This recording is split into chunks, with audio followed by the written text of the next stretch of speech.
नमस्कार, मेरा नाम है डॉक्टर पुरू धवन और आज इस वीडियो में हम जानेंगे कि क्यों किडनी फेलियर पेशेंट दूध, दही, पनीर जैसी दूध की बनी हुई आइटमें नहीं ले सकते या उनको अवॉइड करनी चाहिए। हमारी बॉडी में किडनी के बहुत सारे काम होते हैं, चाहे वो क्रिएटिनिन को निकालना हो, यूरिया को निकालना हो या फिर बॉडी में जो एक्स्ट्रा पानी है उसको बॉडी से निकालना हो। मैक्सिमम लोग किडनी के फंक्शंस इतने ही समझते हैं, बट हमारी किडनी के और बहुत सारे फंक्शन होते हैं। इनमें से एक होता है विटामिन डी को एक्टिवेट करना। जो हम खाना खाते हैं, जो हम धूप की सनलाइट लेते हैं, ये सारा का सारा जो विटामिन डी बॉडी में जाता है, ये inactive form of vitamin D होता है। यानी विटामिन डी तो है बट वो काम का नहीं होता, उसे काम का कन्वर्ट हमारी किडनी करती है। अब जब हमारी किडनी को नुकसान हो रहा है तो ये काम किडनी का ये कम हो जाता है। बॉडी में विटामिन डी होने के बावजूद वो एक्टिवेट नहीं हो पाता। और विटामिन डी क्यों ज़रूरी है, हम सब जानते हैं, हमारी हड्डियों के लिए बहुत ज़्यादा ज़रूरी होता है। अब आप सोच रहे होंगे कि हड्डियों का किडनी से ये क्या रिलेशनशिप। विटामिन डी जब एक्टिवेट नहीं हुआ तो कैल्शियम हमारी बॉडी पे, हमारी बोन्स पे डिपॉजिट नहीं हुआ।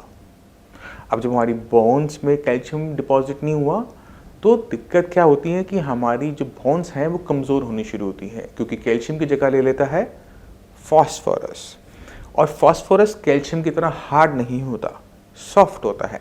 इसी वजह से किडनी फेलियर पेशेंट्स में हड्डियों में दर्द, कमर में दर्द, घुटने में दर्द, पैर की लंबी हड्डियों में दर्द देखने को आम बात है। और शुरुआत उसकी कंधे से कमर की हड्डियों में दर्द शुरू होती है, थकावट से शुरू होती है। जब हमारी हड्डियां कमज़ोर होनी शुरू होती हैं तो दर्द आना एक साधारण बात है, उसको हम समझ सकते हैं। अब जो हम दूध, दही, पनीर खा रहे हैं उसके अंदर कैल्शियम तो है, बट साथ में और चीज़ भी है, फॉस्फोरस। क्योंकि आपकी बॉडी में विटामिन डी की कमी है तो कैल्शियम आपकी हड्डियों में डिपॉजिट नहीं हो पाएगा। मगर दूध, दही और पनीर में जो फॉस्फोरस है वो निकलकर आपकी हड्डियों पर डिपॉजिट होना शुरू हो जाएगा, पहली चीज़। और हमारी हड्डियाँ कमज़ोर और कमज़ोर और कमज़ोर होती चली जाएगी। तो जो नॉर्मल इंसान दूध, दही, मक्खन हड्डियों को मजबूत करने के लिए खाता है, उसका उल्टा एक किडनी फेलियर पेशेंट में होता है कि उनकी हड्डियाँ इन्हीं चीज़ों से कमज़ोर होना शुरू होती हैं। इसी वजह से दूध की बनी हुई आइटमें किडनी फेलियर पेशेंट को बंद या बहुत कम करने के लिए कह दिया जाता है कि आप इसका इंटेक नहीं करेंगे कि बॉडी में फॉस्फोरस ना जाए, क्योंकि फॉस्फोरस जाएगा तो दिक्कत पैदा करेगा। अब बॉडी की कैल्शियम की रिक्वायरमेंट तो है, अब उसे कैसा पूरा करें। हमें वो चीज़ ढूंढनी पड़ेगी जिसके अंदर कैल्शियम तो हो बट फॉस्फोरस ना हो, राइट। तो हम क्या करते हैं कि हम कैल्शियम की टैबलेट्स का इंटेक करना स्टार्ट करते हैं, क्योंकि उसमें हमें पता है कैल्शियम है और फॉस्फोरस नहीं है।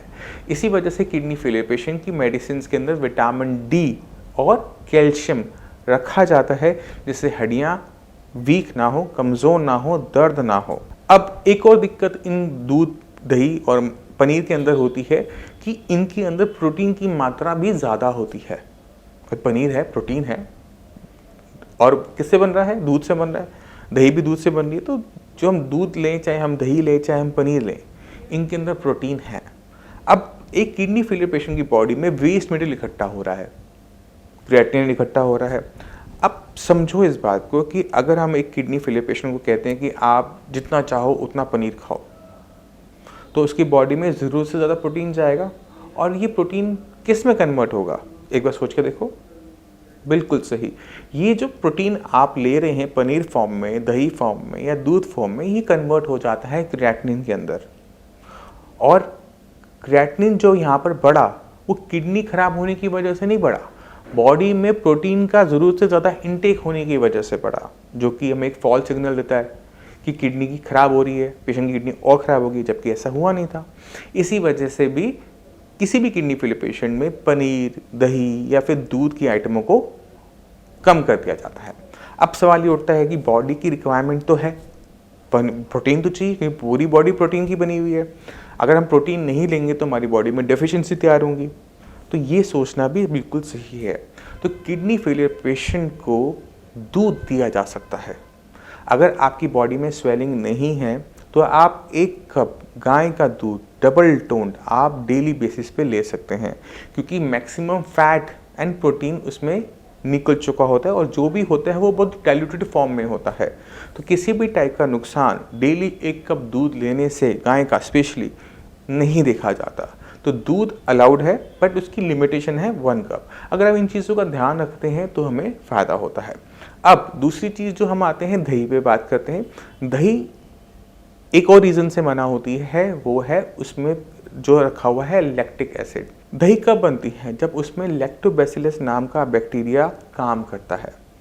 जब उसकी जो शुगर है उसे मेटाबोलाइज करता है तो हम देखते हैं कि दही जमने लग गई। अब जब इसमें लैक्टिक एसिड दही के अंदर आ रहा है जो उसे खट्टापन देता है, ये किडनी फेलियर पेशेंट के लिए जहर का काम करता है। क्यों करता है उसे समझने की कोशिश करते हैं। आपने कभी यूरिन का टेस्ट कर पाया होगा। यूरिन में आपने देखा होगा कि उसका जो पीएच है वो एसिडिक होता है, यानी जो हम यूरिन पास करते हैं उससे एसिड भी बॉडी से बाहर जा रहा होता है। अब किडनी कम काम कर रही है, ये जो एसिड जो किडनी निकाल रही थी कम निकाल रही है, तो ये एसिड कहाँ जा रहा है? ये ब्लड में इकट्ठा हो रहा है और ब्लड में इकट्ठे होने में क्या होगा कि ब्लड एसिडिक हो जाएगा, राइट। ये जो एसिड हमारे ब्लड में इकट्ठा हो रहा है, इस मेडिकल कंडीशन को हम कहते हैं मेटाबॉलिक एसिडोसिस। अब आपका ब्लड एसिडिक है, आप ले रहे हैं लैक्टिक एसिड, तो एसिड क्या करेगा? एसिड को बढ़ाएगा, राइट। तो हमें ये नहीं चाहिए होता। इसी वजह से दही किडनी फेलियर पेशेंट में पूरी तरह से मना होती है। पनीर पूरी तरह से मना होता है। दूध अलाउ किया जाता है मगर 1 कप तक। अब दूध, दही, पनीर इनको बंद करने से बॉडी में किसी टाइप की नुकसान नहीं होता और क्रिएटिनिन लेवल, यूरिया लेवल सही तरीके से चलने से डाउन होता है। आप उसको देखिए किस तरह से। नमस्कार, मेरा नाम है डॉक्टर पुरु धमन और आज हमारे साथ हैं रुखसाना जी। रुखसाना जी की किडनी खराब हो रही थी हाई ब्लड प्रेशर की वजह से। इनको शुगर भी है, बीपी भी है, मगर शुगर ने इनकी किडनी को इतना नुकसान नहीं पहुंचाया जितना इनके हाई ब्लड प्रेशर ने पहुंचाया। बीपी की वजह से इनकी किडनी श्रिंक होने लगी और जिसकी वजह से इनकी किडनी लेवल बढ़ने लगे। तो अब रुखसाना जी के पास चलते हैं और उनसे पूछते हैं कि उनका एक्सपीरियंस साई संजीवनी में कैसा रहा, क्या उन्होंने 15 दिन के अंदर अपने अंदर चेंजेस देखे। रुखसाना जी, ये दिक्कत किडनी की आपको कब शुरू हुई थी? मुझे वैसे तो काफी साल से थी ये, फिर भी कितने साल हो गए? कोई 2-3 साल पहले से थी। तो फिर आपने क्या किया, इलाज लिया होगा इसका? उसका इलाज हम करते रहे। डॉक्टर को दिखाया, उन्होंने फिर ये बात बताई हमें किडनी वाली की ये परेशानी है। अब जब 4 पे उन्होंने आया अभी 2-4-5 महीने पहले, तो तब उन्होंने कहा कि ये 4 पे आ गया, 0.4 हो गया है, हो सकता है 6 महीने में मुझे आपको एडमिट करना पड़ जाए। अच्छा। डायलिसिस देना पड़ जाए। ठीक है। तब मैं ज्यादा घबराई इस बात से। अब 15 दिन में क्या हुआ आपके साथ? जब 15 दिन दवाई ली ना आपने, अब सबको बताओ कि 15 दिन में आपके साथ क्या हुआ? 15 दिन में काफी मुझे आराम मिला है। मेरी कमर में जो इतनी तकलीफ थी कि मुझसे चला भी नहीं जा रहा था। जीरे में मैं चढ़ती थी, सांस फूलता था मेरा बहुत, और टांगे बहुत, मैं बस बहुत ज़्यादा परेशान रहने लगी थी। बस ये होता था कि अब बताओ अभी मैं कैसे गुजारा करूँ या किस तरह से अपने घर का काम करूँ। अच्छा, जब हमारे पास है तो लेवल क्या थे? 5.2 ही था उस टाइम। 5.2 था। और अब 15 दिन में लेवल क्या हुआ? 15 दिन के बाद 3.7 हो गया। 3.7। खुश हो? हाँ, खुश हूँ बहुत ज़्यादा। चल रही किडनी अब आपकी है?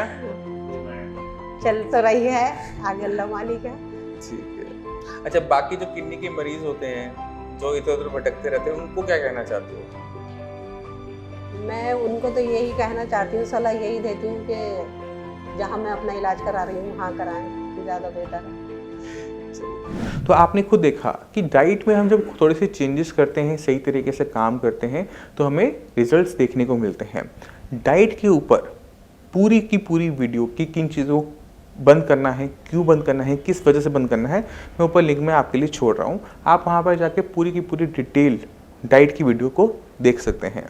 मैं उम्मीद करता हूँ इस वीडियो से आप समझ गए होंगे कि किडनी फेलियर को कंट्रोल में लाना, क्रिएटिनिन को डाउन करना आसान काम है। जो छोटी छोटी चीज़ें हम आपको बताते हैं, आपने बस उसको फॉलो करना होता है। इसके लिए, इस हेल्प के लिए हमारे डॉक्टर्स हमेशा अवेलेबल होते हैं। उनसे आप बात कीजिए, उनसे समझिए, अपनी जो रिपोर्ट्स हैं उनका शेयर कीजिए, जिससे वो आपकी पूरी तरह से हेल्प कर सके और आप और हम मिलकर इस किडनी फेलियर की दिक्कत को सॉल्व कर सकें। अब इसी के साथ आप सभी से मैं चलने की आज्ञा चाहूँगा। मिलते हैं अगली वीडियो में, तब तक के लिए नमस्कार।